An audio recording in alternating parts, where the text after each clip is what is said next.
Hello भाई लोग, सबसे पहले तो ये बात सुन लो कि भाई अगर आप लोग स्टोरी एपिक्स के ऊपर नए हैं ना, तो एपिसोड आपको देख रहे हैं यहाँ पर 1990 से, जब आप पीएफएम से इधर शिफ्ट कर रहे हैं। उसके बाद में यहाँ पर आप लोग वहां से एपिसोड देखोगे, तब जाकर आपको स्टोरी समझ में आने वाली है। क्योंकि वो लोग कर रहे हैं 1.5 साल के अंदर एपिसोड खत्म, तो हम लोग कर रहे हैं 10 दिन के अंदर एपिसोड की खत्म। तो इसी वजह से इसके अलावा चलो हम बिना किसी तरीके शुरू करते हैं हमारे एपिसोड को। हाँ, बिल्कुल बिल्कुल, ये लीजिए।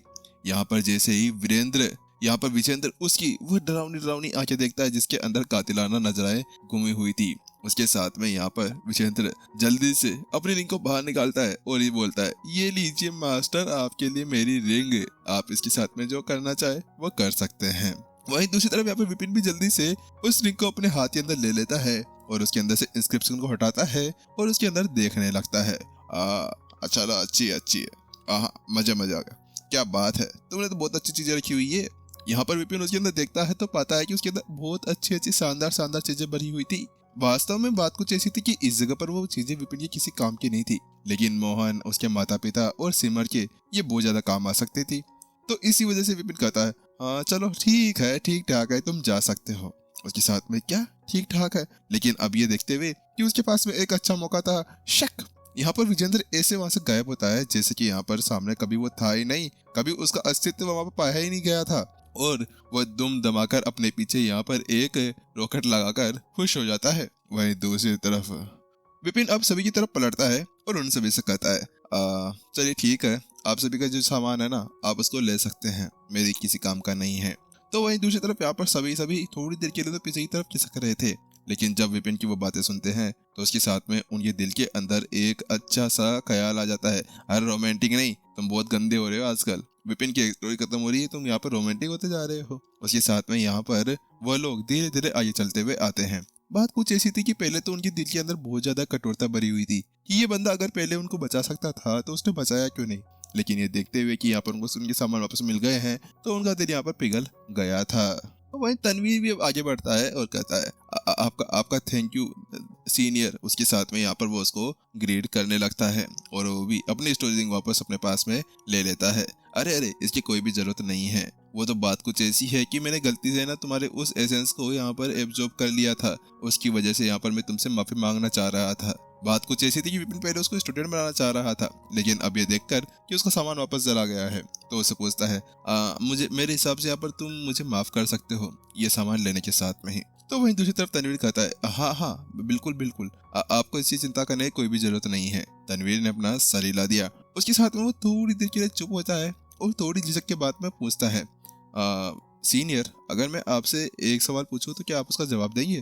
तो उसके साथ रिपीट करता है, हाँ बिल्कुल पूछो। तो उसके साथ में पूछता है, तो क्या आप ही हैं वो यहाँ पर 9 आसमानों वाले नए सम्राट, जिनको यहाँ पर स्वर्गाधीन सम्राट भी कहा जाता है?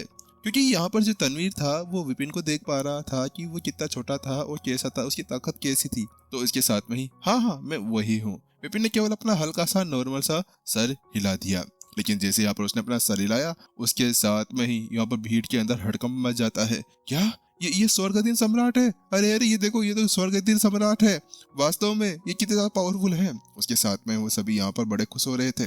उस दिन जिस दिन यहाँ पर वो लाल लाल बादल उनके छटाओं पे आए थे उनको घट करने के लिए, उसी बीच यहाँ पर उन लोगों ने ये देख लिया था कि उनके बीच में एक और स्वर्गाधीन सम्राट आ गया है। हालांकि उनको उनका नाम या उनका चेहरा नहीं पता था, लेकिन अब अपने सामने उस बंदे को देखकर वो सभी बहुत ही ज्यादा खुश हो गए थे। वास्तव में तभी तो मानना पड़ेगा कि ये बंदा इतना ज्यादा पावरफुल कैसे है, क्योंकि एक स्वर्ग अधीन सम्राट जो यहाँ पर सम्मानित गॉड किंग्स में आता है, वो वास्तव में कितना ज्यादा पावरफुल हो सकता है।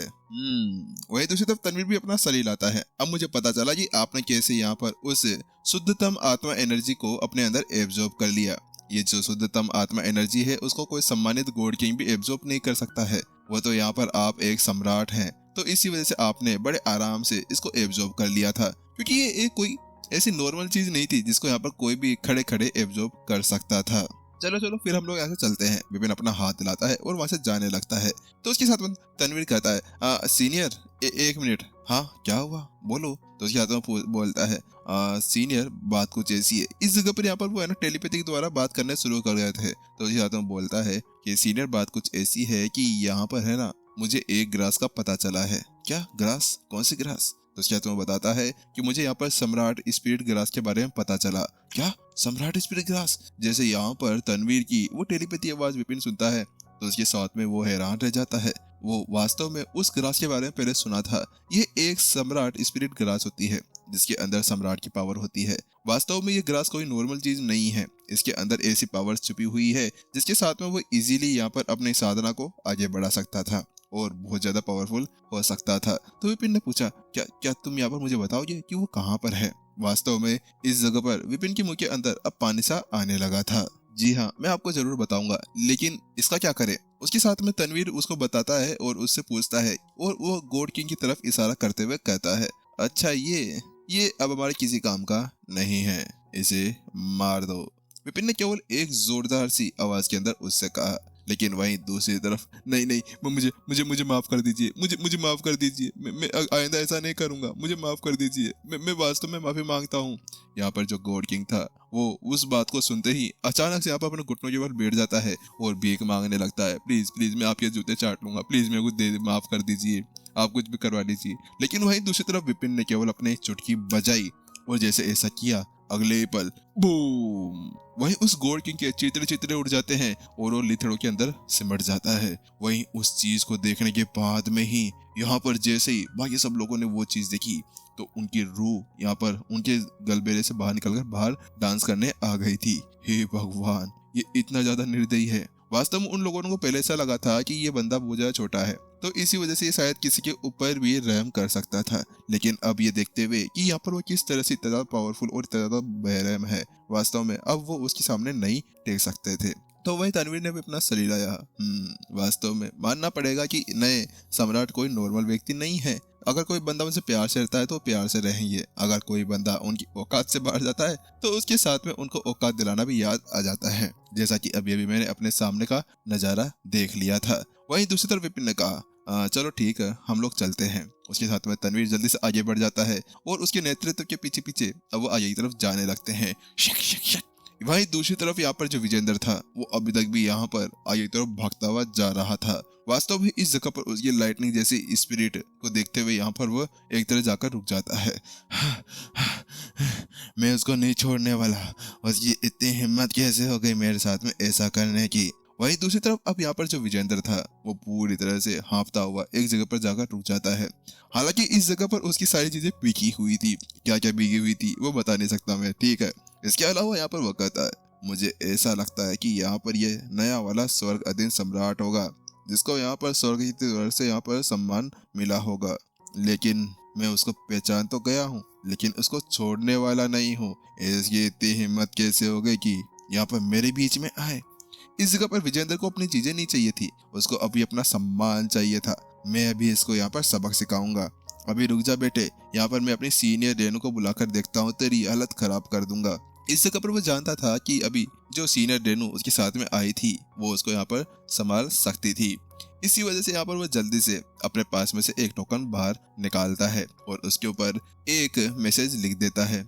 इस जगह पर बात कुछ ऐसी थी कि वह अगर सामान लेना भी चाहे ना तो ले भी सकता है, नहीं भी ले सकता है, वो किसी और को लूट के वापस से ले लेगा। लेकिन अब इस जगह पर उसके लिए सबसे अच्छी चीज जो थी वो ये थी कि यहाँ पर अभी उसको मारा जाए, पीटा जाए, अच्छा सबक सिखाया जाए।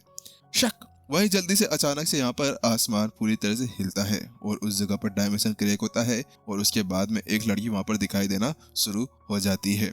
उस लड़की ने अपने ऊपर केवल एक नॉर्मल सा लबादा पहना हुआ था और वास्तव में देखने से कोई भी ये बता सकता था कि वो और कोई नहीं रेनू थी। वो बिल्कुल एक क्वीन जैसी लग रही थी जिसने यहाँ पर आलिशान लबादा सा पहना हुआ था। वहीं दूसरी तरफ, क्या हुआ, मुझे क्यों बुलाया तुमने? यहाँ पर रेनू बिल्कुल नरम सी आवाज के अंदर उससे कहती है। इस जगह पर उसकी उस आवाज के अंदर कोई भी ऐसे लफ्ज नहीं थे जिसके साथ में बताया जा सके कि उसको कोई फर्क पड़ता है। तो उसके साथ में यहाँ पर विजेंद्र कहता है, सीनियर रेनू मुझे माफ कर दीजिए, लेकिन मुझे आपकी मदद चाहिए। मदद? कैसी मदद, बताओ मुझे। मैं यहाँ पर तुम्हारे लिए अपने दोस्तों को छोड़कर आई हूँ। आखिरकार अगर कोई भी मदद फालतू की हुई ना तो मैं तुम्हें यहाँ पर मार डालूंगी। यहाँ पर रेनू ने कहा। बात कुछ ऐसी थी कि इस वक्त यहाँ पर जो फोमैंग था उसने इसको यहाँ पर भेजा हुआ था ताकि यहाँ पर वो उनके ही गिल्ड और उनके आकाश के किसी भी बंदे का यहाँ पर समर्थन कर सके। लेकिन उस जगह पर वो अपने फ्रेंड्स के साथ में थी। जब वो उनके साथ में थी तो उसके साथ में उसका मैसेज यहाँ पर आया और वो वहाँ पर भागते हुए आ गई थी। तो वहीं वो कहता है जी जी हाँ, मैं आपको बताता हूँ। बात कुछ ऐसी कि मैं एक जगह गया, वहां पर मैंने है ना तनवीर से लड़ाई की। उस जगह पर मेरे हाथ के अंदर एक एसेंस लग गया था और उस एसेंस को मैं यहाँ पर अपने सम्राट के लिए लेकर आने वाला था। हालांकि अचानक से एक लड़ाकू बीच में आ गया और उस लड़के ने यहाँ पर मेरे से वो छीन लिया था। तो वहीं दूसरी तरफ क्या छीन लिया तुमसे? किसने किया ये? कौन था वो? यहाँ पर रेनू ने एक रुकी सी आवाज के साथ में उससे कहा। तो वहीं दूसरी तरफ वो कहता है वो एक सम्मानित गॉड किंग है जिसको यहाँ पर अभी एक नया सम्मान मिला है। हाँ तो कौन है? क्या नाम है उसका? उनका नाम नहीं पता, लेकिन यहाँ पर जो नए वाले आए हुए वो स्वर्ग अधीन सम्राट है, वो वही है जिनको अभी कुछ समय पहले ही यहाँ पर ये सब कुछ मिला था।